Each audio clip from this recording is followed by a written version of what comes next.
investigador, ya se ha graduado en Derecho, está haciendo ahora su doctorado y precisamente está haciendo un doctorado sobre inteligencia artificial. Así que muchísimas gracias por venir a este simposio y cuando quiera puede comenzar. Muchas gracias. Bueno, pues buenas tardes a todos, muchas gracias por vuestra atención. Yo voy a estructurar mi ponencia siguiendo la metodología del filósofo alemán Hegel, que básicamente es tesis, antítesis, síntesis. Mi tesis inicial, o el punto de partida, la premisa es preguntarse, interpelarse colectivamente, pensar colectivamente, entre todos, si la IA generativa es una amenaza contra los derechos humanos. Yo me voy a ceñir a la IA generativa en mi ponencia. La antítesis, es decir, la contradicción, es si efectivamente es una amenaza contra los derechos humanos, si el marco regulador normativo europeo es suficiente para evitar ese efecto destructivo. Y la síntesis es, si no es suficiente, cuáles son las consecuencias jurídicas, humanas, civilizatorias y de otra índole que podrían llegar a existir. Bueno, entre todos, seamos o no más conocedores de la IA generativa, tenemos que reconocer que la madrugada del 30 de noviembre de 2022, cuando ChatGPT es liberado, es la terminología exacta, liberado bajo la modalidad de un chatbot open source software, es decir, sin facturación mediante, genera se podría decir en un símil, es como que cayese una bomba atómica. Porque, en ese momento quiero evocar a la famosa obra de Walter Benjamin, de las tesis de la filosofía de la historia, donde este autor, en una interpretación libre, no exactamente lo dice así, se podría decir que él dice que hay algo muy meritorio en saber reconocer cuando ocurre un momento histórico en la historia. Entonces, a mi parecer, a mi juicio, creo que la liberación de ChatGPT bajo la modalidad de chatbot open source software la madrugada del 1 de diciembre de 2022 supone como si hubiera caído un nuevo meteorito como el que cayó en su momento y produjo la extinción de los dinosaurios, y en cierta manera es una metáfora también de que creo que el mundo se tiene que actualizar, la universidad, la empresa, el mundo académico y el mundo jurídico a esta situación. Bueno, la pregunta sobre si la IA generativa es un destructor de derechos humanos, yo creo que se puede responder de manera muy clara y evidente con un sí rotundo y taxativo. ¿Por qué? Porque desde ab initio, es decir, desde el primer momento de su lanzamiento, se está escudando en un fraude de ley de una directiva europea, que es la famosa Directiva de Propiedad Intelectual de 2019, en cuyo articulado tiene una excepción que consistía en que yo podía hacer minería de datos si los fines a los que yo lo destinaba eran de carácter no lucrativo y de carácter de investigación. Como ChatGPT se funda con una fundación, con su régimen de fundaciones que no tiene nada que ver al nuestro, ni euroespañol ni comunitario, pues ellos se escudan en que todo este proceso es en bien de la humanidad y la democratización del conocimiento. Entonces se permiten cometer un fraude de ley para justificar esa minería de datos, ese web scraping, sin discernir si tiene propiedad intelectual, derechos de autor o copyright, toda la información que extraen de la red, para poder justificarse. Y posteriormente, bueno, en ese momento, todas las personas, yo fui uno de los que interactuó con ellos desde el primer momento, eufóricos, interactuamos con el modelo. Entonces ese modelo nos convertimos en beta testeadores, también va aprendiendo con nuestras interacciones. Y entonces, en la primavera de 2023, saca a mercado, cambia su naturaleza jurídica y se convierte en una empresa, pasa de ser una fundación a una startup, y saca a mercado ChatGPT 4, que es un modelo, es una versión del LLM ChatGPT, pero de pago, que exactamente son $22 al mes. Y entonces ya cambia completamente la filosofía que tenía. Entonces, desde la propia premisa fundacional y desde el propio momento de esa liberación de la madrugada del 30 de noviembre de 2022, está vulnerando derechos humanos. De manera directa e indirecta. Directa porque vulnera la propiedad intelectual, derechos de autor, copyright. Indirecta porque también incurre en sesgos, sesgos inducidos por el propio programador, sesgos inducidos o dimanados de la propia información que está en la red, y entonces genera también discriminaciones.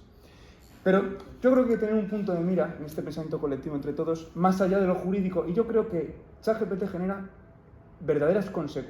generar verdaderas consecuencias de carácter existencial del ser humano frente a la tecnología, frente a la omnipresencia de la tecnología y de carácter civilizatorio. ¿Por qué? Porque a mi consideración creo que ChatGPT en cierta medida explosiona una suerte de pacto tácito que existía desde la propia refundación tras la Segunda Guerra Mundial en los Estados de Derecho europeos, que consistía en que tu nivel de conocimiento, digamos, que te posicionaba en un rol determinado en la sociedad. Al haberse cimentado sobre la premisa de generar texto sintético que perfectamente puede cumplir los requisitos técnicos de una persona formada, letrada, una persona con un desarrollo educativo notable, en cierta medida está destruyendo ese pilar de la paz social que se basaba en esa convivencia tácita entre todos.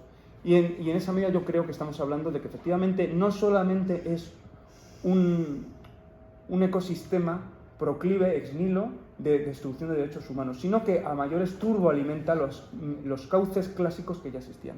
Entonces, esa es la premisa. Yo creo que sí, efectivamente, es una herramienta destructiva, ex novo, y además turboalimentadora de los cauces clásicos de derechos humanos. Ahora lo que hay que abordar es si el marco jurídico, en la antítesis, si el marco jurídico que nosotros tenemos en la estructuración normativa europea es suficiente para minorar, para mitigar, para paliar este efecto destructivo omnipresente que tiene potencialmente esta herramienta.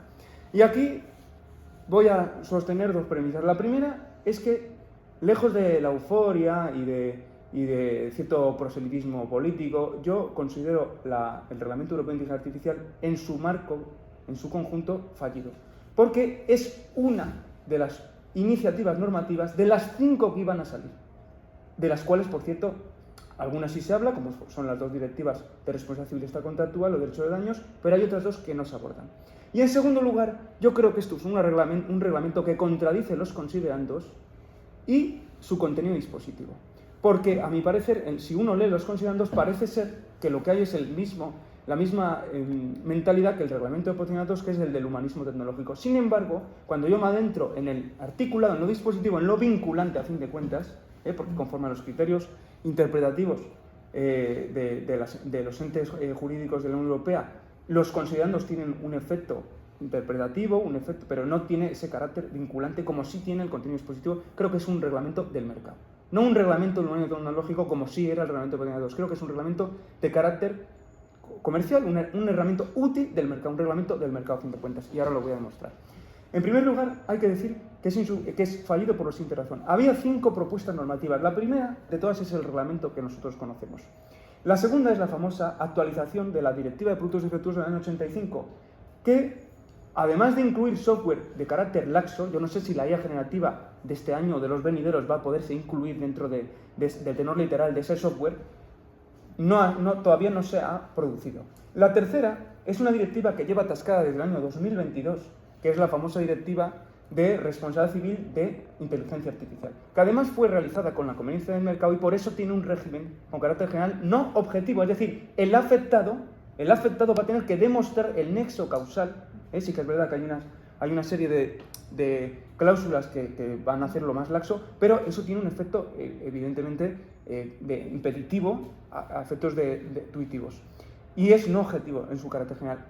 Y en cuarto lugar es la no realizada reglamento paralelo que tenía que haber existido de propiedad intelectual e inteligencia artificial, teniendo un problema de carácter del input y del output, es decir, si el output es susceptible o no de poderse registrar como propio, y input porque evidentemente vulnera masivamente en ese web scraping la propiedad intelectual, derechos de autor y copyright. Y en quinto lugar también se sostenía que iba a haber una directiva un reglamento referente a cómo se aplica las herramientas de inteligencia artificial a la administración pública. Porque estamos hablando de que la administración pública, en calidad de implementador o en calidad de responsable del despliegue, se está sometiendo a una norma del mercado. Una norma del mercado, lo cual supone una laxitud en los requisitos que sí tendría que tener la administración pública frente a cualquier tipo de operador económico.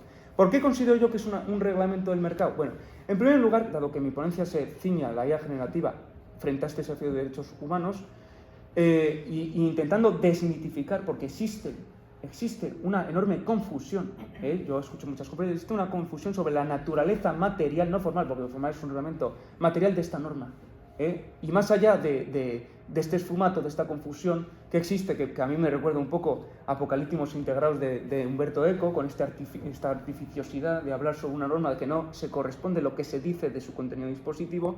Yo creo, por estas 5 razones, tengo más, pero en fin, voy a ser exiguo, por las cuales, en primer lugar, la IA generativa no está inserta, no está incardinado dentro del ecosistema riesgo-control. La IA generativa, en los famosos trílogos de diciembre de 2023, se decide que se va a regular a través de códigos de buenas prácticas que va a encargarse la oficina de IA que crea la comisión a través de actos delegados del Parlamento. Por consiguiente, no se adecúa al ecosistema de riesgo control, con una excepción, que es el famoso riesgo sistémico, que tiene una carga obligacional pareja al alto riesgo. Y que el riesgo sistémico, precisamente para refrendar mi tesis de que es un reglamento del mercado y no del humanismo tecnológico, habla de riesgo sistémico para el mercado, que es cuando alcanza ciertos niveles de parámetros, de flops, el modelo. Cosa que es absurda, por cierto, porque el modelo Llama 2, que salió en agosto, que es open source y que no opera en Europa, pero con un VPN yo puedo acceder, ya está superando los umbrales de flops que determinó la oficina de IA de la Comisión. En segundo lugar, este reglamento, si se supone que es un marco tutitivo para los ciudadanos o para las personas afectadas de la Unión, ¿cómo es posible que no regule el ámbito militar? ¿Existe un ámbito más lacerante en el que poder utilizar la inteligencia artificial que el ámbito militar? ¿Existe un...? No es, o sea, quiero decir, es el más lacerante posible. Entonces no me diga usted que es un reglamento protector de los derechos de la ciudadanía. En tercer lugar, hay una cosa muy curiosa en el reglamento, que cuando habla en la excepción 10ª del artículo 2, utiliza esta composición absolutamente insegura jurídicamente. Dice que cuando las personas responsables del despliegue, persona física, interactúen con estas herramientas, sean de IA generativa o no, y dice, creo que cito textualmente, cuando es una interacción personal o puramente personal de carácter no profesional, está exento. Es decir, usted dice que está generando un marco tutitivo protector, pero la más potencialmente destructiva por su accesibilidad, porque además responde a la lógica del mercado y necesita facturar y necesita que cada vez haya más personas suscritas y necesita además que haya más interacción para aumentar el alcance y perfeccionar el modelo y sus outputs, para llegar a ChatGPT-5, ChatGPT-6, etcétera, o sus semejantes de la competencia. Precisamente usted me está diciendo que no regula con más potencial destructivo de derechos humanos que existe, que es la IA generativa, y encima usted garantiza la impunidad. Porque a efectos de este reglamento, no sé si del marco penal que se tendrá que crear en cada Estado miembro, usted ha eximido de toda responsabilidad a la persona física. Cuando él alegue, se queda al albur de que él alegue, no, es que yo interactuaba con esta herramienta a través de con una interacción puramente personal de carácter no profesional. Entonces yo puedo hacerlo del caso de la señora del Mendalejo, pero es que yo interactuaba con esta herramienta a través de esta modalidad. En cuarto lugar, el reglamento realmente lo que hace es incardinar el ecosistema de los productos, de servicios de software, etcétera, eso es el alto riesgo, dentro del famoso nuevo marco legislativo que lleva operando en Europa desde el año 2008, que es el famoso marcado CE. Esto no tiene ninguna epicidad, es el marcado CE del juguete de la esquina del chino que necesita para operar en la Unión Europea un aval, una evaluación de la conformidad. Esta evaluación de la conformidad tiene dos problemáticas muy severas. En primer lugar, o sea, usted me está diciendo que en el alto riesgo anexo 1, porque se tiene que adecuar a las normas técnicas de productos, las normas ISO, usted hace la autoevaluación de la conformidad, usted hace la evaluación de la autoconformidad y cuando quiera el operador de vigilancia del mercado, que en el caso español es la ESIA, ya me dará el check ex post, me dará la verificación, el check de que usted efectivamente ha hecho una buena autoevaluación de la conformidad, pero luego resulta que usted me dice que el régimen de responsabilidad civil, cuando salga esa directiva, va a ser no objetivo. O sea, usted me dice que el propio interesado, juez y parte, hace una autoevaluación de conformidad para poder operar en Europa, pero luego me dice usted que el pobre ciudadano, la persona afectada de la Unión, como dice el artículo 2 infine, va a tener una enorme problemática probatoria del nexo causal para poder ser resarcido. En el quinto lugar, hay una cosa que es muy curiosa que, vamos a ver, el artículo 5 de prácticas prohibidas, que son 8 supuestos de hecho, es susceptible, según el artículo 99.3, de multas de hasta 35 millones de euros o el 7% de la facturación media anual, la que sea más grande de las dos, de ese operador económico. Pero es que resulta que esta parte del reglamento, el artículo 5, entra en vigor el 2 de febrero de 2025, pero la habilitación sancionadora de la ESIA o del organismo de vigilancia del mercado correspondiente al Estado miembro que fuese, no entra en vigor hasta agosto de 2025. Por lo tanto, ¿qué va a pasar en el interregno entre aquellos que vulneren lo más lacerante que es el artículo 5, las prácticas prohibidas famosas, a efectos de habilitación legal? Y entonces yo he escuchado una conferencia del director de la ESIA que dice que va a ser meramente de carácter de cesación de actividad. O sea, cese usted la actividad hago un apercibimiento, pero no se aplica retroactivamente. Es decir, usted está diciendo que esto es un marco protector, una norma no del mercado, sino de la protección de la ciudadanía, pero luego resulta que aquellos que estén prevaleciéndose de la incoherencia regulatoria y que operen en el mercado cometiendo un riesgo prohibido con lo lacerante que es para los derechos fundamentales y los derechos humanos de la ciudadanía europea, los 8 supuestos de hecho que están en el artículo 5, yo tengo que operar hasta esos 6 meses con meros apercibimientos, en vez de haberse exigido la retroactividad.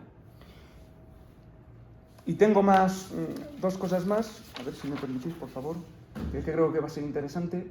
Bueno, la pregunta, por supuesto, de si las sanciones estipuladas en el artículo 99 van a ser suficientes y eficaces, o va a pasar